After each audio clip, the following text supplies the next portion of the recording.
Hello everyone, my name's Danielle. I'm a writer, I'm a reader, I'm a student. One thing that you may not know about me is that I am Asian. I'm just as surprised as you are. May being Asian American Pacific Islander Heritage Month rolls off the tongue that way. Yeah, I just wanted to recommend some books to you so that hopefully you guys can get into the API spirit. These are all books that I have read beforehand and that I have rated either 4 or 5 stars. And I've gone out of my way to recommend an author from a different country. So, the first one that I wanted to recommend was obviously The Poppy War by R.F. Kuang. She's a Chinese author, and if you haven't read The Poppy War and you're a fantasy fan, I don't know what you're doing, quite frankly. I love The Poppy War. It's a story about Rin, who comes from the poor provinces. She's dark-skinned, she's an orphan, and it follows her trying to learn shamanism, and she enters the military in like a really fancy academy. I went into the book blind, no expectations really, and then as I was reading it, I realized that there are a lot of similarities to the Chinese resistance. I find it difficult to comment on the book because it was something that my ancestors dealt with, trying to survive, or actually surviving that. Some of them didn't, obviously. So, of course, it hits very close to home if you are Southeast Asian and you suffered at the hands of the Japanese during World War II era. I would definitely recommend a content warning. Look up the content warnings for the Poppy War, definitely, if it's something that you're worried about. However, I really enjoyed the Poppy War because of the historical aspects of it, obviously, and then there are also tons of fantastic references to just generally East Asian culture that, if you don't get it, they explain it to you. If you do get it, you get to feel smart about it. Arth Kwong references opium being a huge problem. That definitely did not happen before. Who did that before? I have no clue. She puts references to Laozi and Confucianism. I think there was also like a Monkey King reference in there, and that made me giggle. Arth Kwong really delves into the stoicism aspect of it. And I really enjoyed that because when you are talking about war crimes, it helps to have a far distance from the horrors that are going on to kind of ease the reader in so that they are able to witness the tragedy going on without feeling so incredibly heavy. And there were some chapters that were just gut-wrenching to read, especially again as an East Asian whose ancestors suffered at the hands of Japan. However, I do think that it was an incredibly satisfying and rewarding read nonetheless. The next book that I wanted to recommend is actually a book that I received as a free ARC in exchange for an honest review. I gave the honest review on Goodreads and Amazon a while ago. However, I feel like it's necessary for me to say that I did receive the book for free some time ago. Either way, so the book is called The Boy with Fire by Aparna Verma.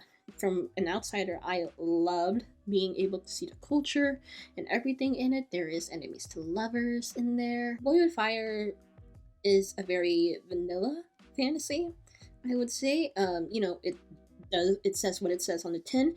It's a fun and fast read, and I actually found out that through the author's social media that her main character, Princess Elena, was greatly inspired by Kali, the same Kali that is the Hindu goddess of, love, violence, war. I enjoyed all the characters in the book because they are all morally gray. None of them are really good guys or bad guys. They're just trying to do what they think is best, and you can argue whether what they're doing is good or not, but quite frankly, no one is in the right, no one is completely in the wrong, because then you understand where each person is coming from. The Boy with Fire by Aparna Verma. It is a great fantasy if you want something to just like turn your brain off. You can binge read it. It reads super quick. There's like an enemies to lovers interracial romance, and then there's tons of fantastical elements. Oh my god. The imagery in this book is breathtaking. Indian architecture is already beautiful on its own, but the way that Aparna describes it. Next one I'm going to recommend is something that I have actually recommended before, and it is Summer Bird Blue by Akemi Bowman. This is a book that follows Rumi. She is a Japanese-American mix teenage girl whose sister unexpectedly passes away in a car accident.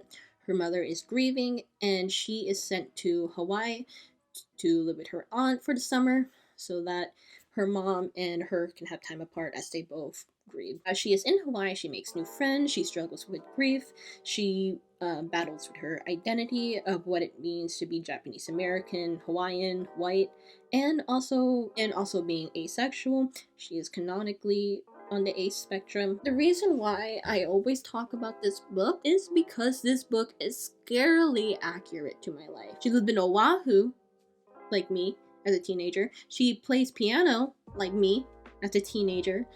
And she ended up being close friends with a boy named Kai, like me, as a teenager, in Hawaii. My reading experience with this book was especially bizarre because it was so accurate to my life. Not necessarily to the point where, oh my god, I relate to this character. It was like, oh, this author has definitely been stalking me. There's cameras in my room and she is watching me. The things that Rumi was dealing with, I was dealing with, like, you know, troubles with relationship with her mom, struggling with grief and change, etc., etc. It was scarily accurate. I think we even have the same style of clothing. I cannot rate this objectively because everything is so accurate to my life. They even went to a karaoke bar in Waikiki. I even think I know the exact beach that they went surfing at. The same beach that they went surfing at and that she wiped out, I also wiped out on. Despite it being scarily accurate to my life, it is still a very good book. Okay, next. I need to change the book subject, or else I'm just never gonna keep talking about this book. So Inside Out and Back Again by Tanhha Lê is by a Vietnamese author, and it follows a young Vietnamese girl who actually just immigrated from Vietnam to America, and she is trying to learn English, and she's struggling with going to school in a new country and the culture shock of everything, and trying to help her parents. And I really enjoyed this one because it was just very, one, it's a quick read because it's in prose, so if you're a kid and you need those AR points, I really enjoyed Inside Out and Back Again because of the vulnerability that comes with being an Asian immigrant. I wouldn't know, I was born here. However, it gives me insight into what other people in my family have dealt with, and it also helped me to realize the insane amount of privilege that I have for being born in America. It like, just reading it back just reminded me of what it was like to go to like a white majority school as a kid. And this book is actually something that I own. It's very surprising, I know. It is something that is actually very relevant to me. The Latinos of Asia: How Filipino Americans Break the Rules of Race by Anthony Christine Ocampo. He is a Filipino author, and I believe he is a professor. He goes to my school. He teaches at my school. Maybe when I go on campus, I'll try and find a way to talk to him about this book. But anyway, how do I explain this? This is a nonfiction book examining how Filipinos don't really fit into any real idea, because some people call us Hispanic, some people call us like, you know, I've had people tell me that, oh, the Philippines is still Hispanic. We are not connected to the continent of Asia, so are we Asian? But are we Southeast Asian or are we East Asian? Are we Polynesian? Because we're an archipelago. I really enjoyed this because this put into words a lot of things that I have experienced and I couldn't really describe. For example, I always felt jealous that there was a huge, like, Koreatown in pretty much any major city, like LA, New York, Seattle, etc. And meanwhile, there's tons of Philippines around the West Coast, like in Seattle, San Francisco, but we don't have a Filipino town. I don't know why, but he explains why. It answered a lot of questions that I had from navigating my life as a Filipino American. I knew that he was an LA local just because he references a lot of places in LA. At one point, he even references the Eagle Rock Mall, which has turned into like a little Filipino town, or the closest thing we have to a Filipino town. Actually, I even filmed some footage there that you saw me going down Seafood City. It also answered questions to what it meant to live in Glendale as a Filipino American. I currently live in Glendale. I go to Glendale Community College. You've seen my college. I'm not a sociology major, so it's gonna be it's going to be difficult for me to justify trying to take one of his classes just because I only have so many credits. But yeah, I might try and talk to him. It's really cool. Didn't know he taught at Pomona. So the next book that I'm going to recommend is Persepolis by Marjane Satrapi. She is Iranian. So there are technically 2 books, although what I've found is that oftentimes when you buy it in stores, they tie it into just one volume. So I would recommend doing that. It's graphic novel based on what her life was like growing up in Iran as a young girl, especially as like hijab laws started to go into place. And then she eventually immigrated to America on a student visa, and or was it Canada? She immigrated to the West. I don't know where in the West. It's been a while. Attend school and trying to deal with the culture shock, etc., etc. I really enjoyed this book because it is so approachable for trying to discuss like Sharia law and how that affects Iranians, and also hijabi laws that affects Iranians. What is most memorable to me is her reacting to like historical atrocities that happened when she was a child and hearing it as a child. Like, for example, I remember vividly when like one of her or a couple of her favorite uncles were coming over for dinner, and you know, like the men, they're like drinking, having a party, etc. And one of the uncles is like, "Hey, look at my fingernails. They're finally growing back." They had to they ripped it out, like they pried it open. Thankfully, I'm surprised they're growing back pretty good. And of course, little Marjane is like, "Oh my god, they would do that." A really good read, especially for people that know absolutely nothing about what's happening in Iran right now. For example, in Iran right now, there are still women protesting the mandatory hijab. I saw a TikTok of someone getting dressed up to protest, and it's terrifying. I really enjoyed Persepolis. I mean, it's an award-winning graphic novel. It's one of the classic graphic novels. Very much would recommend if you wanted to get into graphic novels or you're interested in learning more about the protests going on in Iran as of right now. And the next book that I'm going to recommend is another graphic novel, Grass by Keum Suk Gendry Kim. It's Korean, Kim, yeah. The graphic novel is written about one woman's story as she was a comfort woman. It's not a fun read. The art is very simplistic. I really enjoyed the art style. I think that it really helped. Some of the reviews were like criticizing the artwork, saying that like the artist drew the noses too big and they're kind of not human like. I think that it was a really good stylistic choice because it helps to aid the reader in like the stoicism. It adds psychic distance so that the reader doesn't get overwhelmed by the violence in this book. There's a lot of violence in this book. Again, this is something that I struggle to talk about because it was something that directly affected my ancestors. There are also some critique of the book that the author doesn't condemn the Japanese.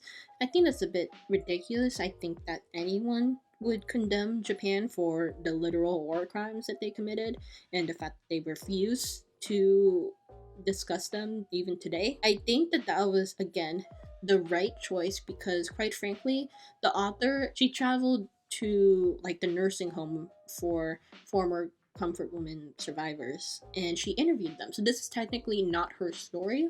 This is another woman's story and she's just writing it down. And I think that it was good that she didn't add her own commentary so that she could let it be solely the survivor's story. The art style is very clever, the use of positive and negative space. Aside from that, like the subject matter isn't fun. Not fun at all. Nothing is explicitly shown, but it is described. Like, they don't hold back any punches. It was important for me. It provided me a reminder of what the Japanese have done and how we have survived. The next one that I wanted to read was I Have Eyes That Kiss in the Corners by Johanna Oh. She is Taiwanese and Chinese, I believe. So, I Have Eyes That Kiss in the Corners is a children's book. By the way, look at the cover. Look at me. Do you see the resemblance? It's something that I really enjoyed. I mean, it's a really cute book. If you have any East Asian, Southeast Asian children, highly recommend. I love this book. If I had this when I was a kid, I would fight God myself. I got bullied a lot for my eyes. I mean, I feel like every Asian person has. I really enjoyed this book. It made me happy that even though little Danny didn't get to read it, other little kids can get the chance to read it and they can show it off. And I'm telling you, I would have loved this book as a kid because I look so much like the person in the book. See, you see the resemblance? So cute, so happy, so cute. And I love like the thing of being like I have eyes that kiss in the corners. So this is Poūkahangatus by Tayi. The author is, I believe, Greek and Maori. And if you didn't know, the Maori people are Polynesian. They are they are the indigenous people in New Zealand. Love this book. It is a poetry book, very short, very sweet, and quick read. Nonetheless, incredibly empowering. Nonetheless, I really love this book because it was just so creative. The way that she twists she talks about like what it's like to grow up Maori, and it has a lot of the poetry has feminist themes. I really I love this book because all of the poetry is really creative. I'll read you one poem that I enjoyed. This is called Baptism. Wearing a La Perla G-string that costs more than your weekly rent, you feel yourself reborn with every dripping plastic dollar. You pray that it comes in waves, a tsunami that will sweep your skin from your pearlescent bones and transform you into a jade-tailed mermaid. In a fish tank filled with pink light, you wash the touches out of your hair. The men stare with eyelids, heavy from alcohol, the same half-shut way that God probably regards us all. She perfectly encapsulates what it feels like to be a woman in this world and having to be, and always having, as Atwood said, the ever-present male voyeur. Like, you are your own male voyeur. You are forever living in the male gaze because the patriarchy has tainted everything that we think of, that we do, what we see, how we breathe. The way that she ties in, like, the sea and tsunami, pearlescent bones, sweep your skin, transforming to myth into a jade-tailed mermaid, the mermaid being a reference to sirens. Oh my goodness, I could go on. I could analyze that poem. I could write an essay on that poem. I love this book. It's short, it's sweet, it's to the point, pulls no punches, and it works effectively at what it says it's gonna do. Love it. Next one that I'm going to recommend is Afterparties by Anthony Veasna. This is a short story collection by a Cambodian author. Love it. A lot of these are very obviously themed around Cambodia, whether that be like Cambodian Americans or people that live in Cambodia or people that just recently emigrated from Cambodia to escape the... I don't know if I can say it on YouTube. Everything is very much themed around Cambodia, and I really enjoyed it because I know very little to nothing about Cambodia. I really love this book. It was fantastic. For example, the first short story. Oh my god. I love Psychic Distance, and I just really appreciate it stylistically on top of it all. Like, for example, the first short story is written in third person omniscient, and the way that the narrator switches between all these different main characters while making it sound seamless, everything works. We get attached to every single character, but we also feel a sense of distance from them, and it's like a good distance. You really could tell that Veasna knows how to write Psychic Distance. It's so good. Also, it tackles like Asian identity outside of just cutting fruit. If you're Asian, you know what I mean. It's a stereotype that a lot of our poems end up being about our mothers cutting us fruit, and the fruit being like a symbol of... It's a thing. Anyway, I really love the role that food played in a lot of the short stories. The prose, as I said, written fantastically. The Psychic Distance, beautiful. If you want to get into reading short stories, I would very much recommend this collection. As a bonus, I wanted to share with you some of the books that I am currently reading.